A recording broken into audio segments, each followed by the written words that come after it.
ఇక్కడ కూర్చున్న వాళ్ళు బంజారా మాతలు.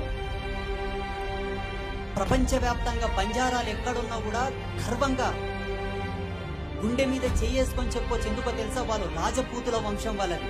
ఒకప్పుడు ఈ భూమండలాన్ని పరిపాలించారు వాళ్ళు. వాళ్ళకు మంచితనం అనేది అలంకారం, మోసం చేయడం రాదు. మంచితనము చేత ముష్కరులు వచ్చి వాళ్ళ రాజ్యాలను ఆక్రమించి రాజ్యాల నుంచి బహిష్కరించడం వలన కొండలనక, గుట్టలనక, ఎండనక, వాననక, రాయనక, రప్పనక కన్న కష్టాలు పడి ఈ రోజు వాళ్ళని షెడ్యూల్డ్ క్యాస్ట్ కింద అంటగట్టింది భారత రాజ్యాంగం. ఈ దేశానికి అసలైన వారసులు వాళ్ళే. విదేశీయులతోటి పోరాటం చేసినటువంటి రాజపూతులు వాళ్ళు. అటువంటి వాళ్ళని ఇప్పుడు ఏమంటారు?